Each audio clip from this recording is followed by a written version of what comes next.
Hi guys, it's me Terri of the Yarnjoy podcast. Just coming on to show you how I am putting my squares together, my squares and rectangle, for the Scrappy Granny crochet along. So here's the placement of some of the squares that I've been doing. Now I will pop in a picture here of all of my squares laid out before I started stitching them together. Okay, so let me go ahead and show you how I stitch mine together. Now you can stitch these together however you want to do it. You could whip stitch them together. You could do a slip stitch and slip stitch the seams together, like on the back side if you want to, or on the front side, or single crochet them together. Now if you do that, you're going to have a ridge that stands up where all the seams are, okay? And so, but I want to show you, this is the way that I'm doing it, and then like I said, you can do it however you want to. Okay, so I take my main color of yarn in my yarn needle, and I want to do a pretty long length of yarn, okay? Something but still manageable. Okay, now what I'm going to do is, as you can see, here are two of the small squares and then the large square right there, okay? And then above that, so you can see that I'll just move my piece of fabric here. There is the rectangle that's going to fit across, how it fits across that side, okay? So what I'm going to do, let me pull that forward, okay? I'm going to go ahead and do this seam right here. Move that out of the way. I'm going to do this seam all the way up here, okay? Now, the way I like to do it is, if you count your shells, you have 1, 2, 3, 4, 5, and 6 on each side of your large square. And of course, then you have 3, 1, 2, 3, and then 1, 2, and 3 on your small squares. And so I try to, just as a guide, keep these shells even to each other. So in other words, when I stitch this small one onto this one, I just want to go up to where the third shell is on this side and then stop, and then I want to fit this next one in, and so then they will match up with these three. Okay, that kind of makes me know that I am halfway up my square when I'm sewing, attaching the small one to the large one. Okay. Now the way I like to get started is, of course, the corners of these squares have 3 single crochets in each corner, and so I find the very center single crochet of that grouping of 3, and that's where I use to attach. Okay. So here are my 3 single crochets. I got 1, 2, and then 3. Now that one looks a little bit wonky because that one is where I joined my round, okay? But I do know that this middle one right there, well, that is the center of the 3. Now let me zoom you up a little bit so you can see my stitches better. Okay. Okay, so when I find my very my very middle single crochet, I insert my needle, yarn needle, from the front to the back, but only in the back loop of that stitch, okay, back loop only, and I pull my yarn through, and I leave myself a tail. Whoop. Almost pulled it all the way through. Okay, leave myself a tail there. Okay, and then the other side, I find my middle single crochet in this grouping here, and instead of going from from the front back, I go from the underneath coming forward, in the back loop only though, of the middle single crochet of that corner. Okay. Now, just as an added security, I like to go ahead and tie this in a knot.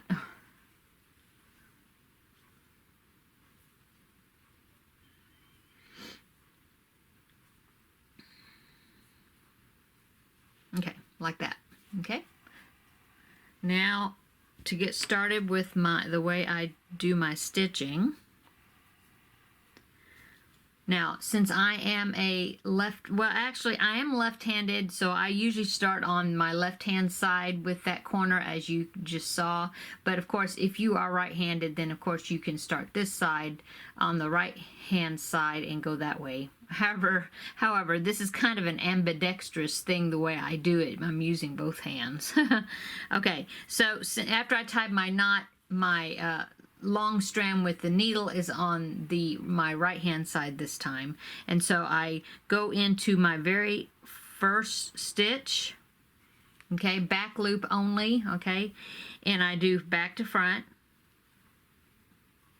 and then I find its mate over on this side, and I do I went front to back into that hole, and then I'm going to go back to front into this one, in other words underneath. Let's see, it should be this stitch, okay, and then I pull my yarn through. Okay, now instead of like a whip stitch, just going like an overhand motion from one side to the other, okay, let me see if I can get you up a little bit closer. Okay, I like to go up one stitch, okay, on the same side, going back to front, and I'm working in the back loops only of these stitches, and then underneath and from back to front to its mate on the other side, back loop only, and pull the yarn through. Okay, so now this side I'm going to do the same thing. I'm going to go up a stitch, back loop only, front to back, and then back to front to its mate on the other side. Okay, and then like I said, I check to make sure, see how this shell and this shell are pretty much, they're equal to each other, so that's good. I've got my spacing right. Okay, now I go up a stitch on this side. Oops, see that? Oh, right there. Oops, back loop only, and then I go across to its partner on the other side, from the back to the front, back loop only. Okay, and then now I'm going to go from this side, go up a stitch and over to its mate underneath, and pull that through. Okay, now go up to the next stitch through the back loop only into this stitch on its to its partner stitch on the other side, from the back to the front, pull that through. Okay, go up a stitch and then go across. Just watching me do it, you could understand what I'm doing more than the way I'm describing it. Okay, and still my shells are still even, so that's good.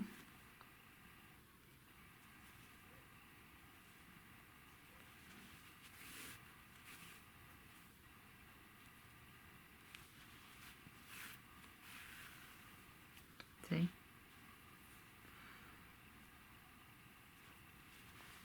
And now I'll show you what I do when I come up to the corner.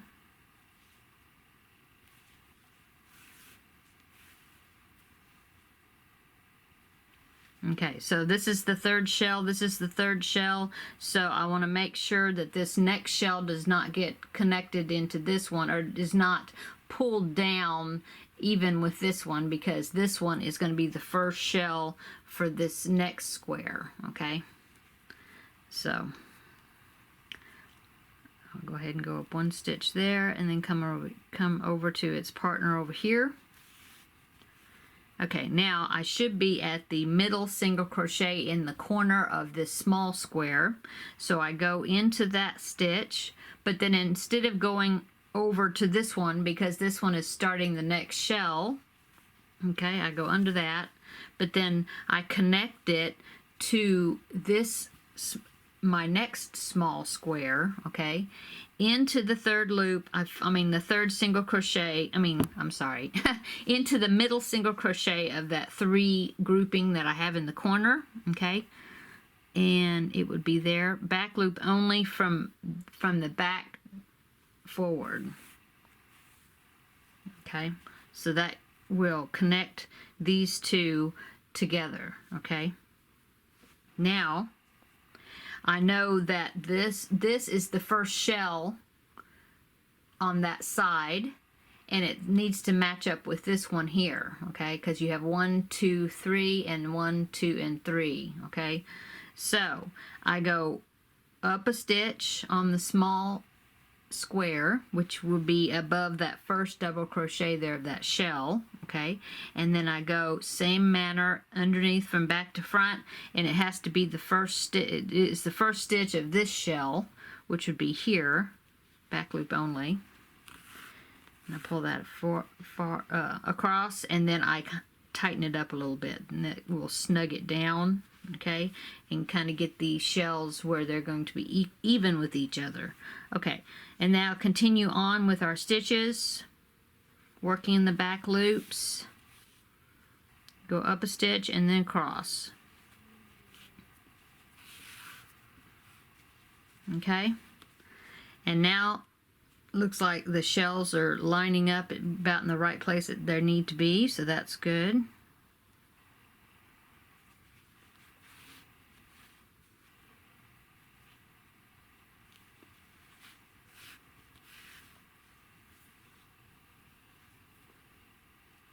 Now I do want to say that when you're putting your squares together, if one seems to be quite a bit higher than the other, the sides are not lining up, like if they look like that, then what you can do is when you go up a stitch, if the shells get off and they're not lined up with each other, then instead of going up one stitch, you could actually, the side that's higher than it needs to be, you could skip a stitch and go up to the next stitch and then go back down to the stitch you need to go into, like that. And it won't even matter that you skip that stitch, because when you pull it, it just snugs it down and it gets more lined up together. See that? It just kind of pulls this down just a little bit, okay? And so you always want to be looking ahead at where you're going, because if it's off a whole bunch of stitches, which it should not be, but if it is, then you can kind of even out those extra stitches where you skip a stitch to kind of pull the higher side down to where it needs to be. So you can, I wouldn't do them like all in one place, because it would bunch it up too much, I think. And so you can kind of even it out by doing one and then doing a few where you're not skipping stitches, and then doing another one, and then doing a few where you're not skipping stitches. You understand how I'm saying you spread those gathering stitches out, so then it won't be all bunched up. But everything, as long as you kind of eyeball where the shells are to line them up, then you shouldn't have that much trouble with it, because these shells should have the same stitches per side, or a multiple of them, so that shouldn't happen. Okay, so now I'm entering the corner stitches. I've got the first one, and so I'll continue on there with the first one on that side. Okay, now the next one is going to be going into the very center single crochet of the corner, so that is my corner stitch. And so I will go from back to front into the single crochet, the center single crochet of that corner. Okay, and just for an added bonus or added security, let's say it that, I go ahead and do another stitch through both of those stitches, the same stitches, just kind of reinforce that corner to kind of link them together good. Okay, so if they are looking kind of wonky, you know, that's okay, because once you get these stitched together, and you can feel free, if you want to, you can block the project, but once you get these squares stitched together, they kind of fall into place, I think. Okay, another thing, tip, is the fact that, see, I'm the end, let me zoom out again.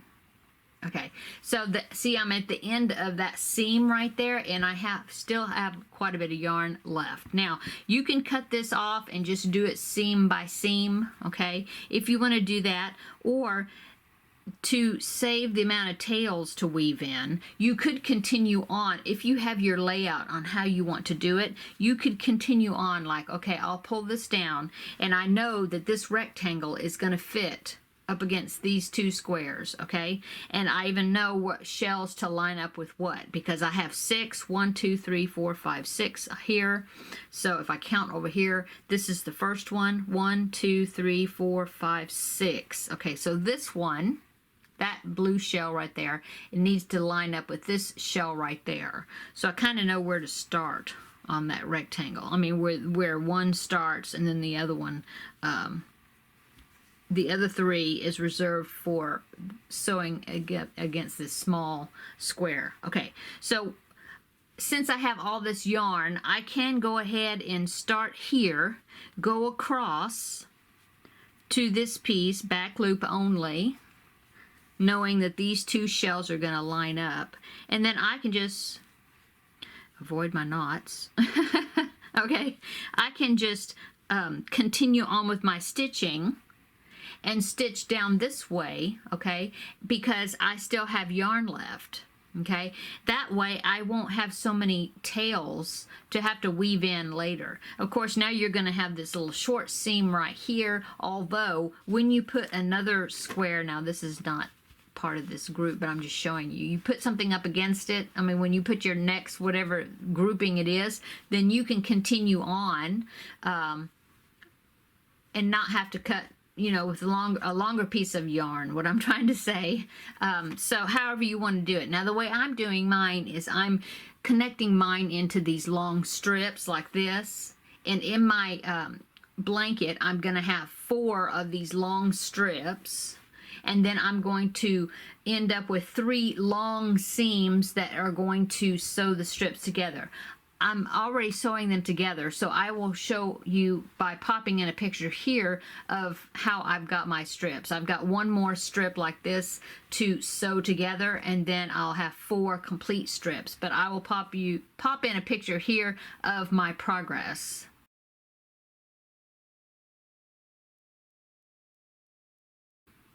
Okay, so that's how I'm doing mine. You can put yours together however you want to with the layout that you're working with on your own blanket.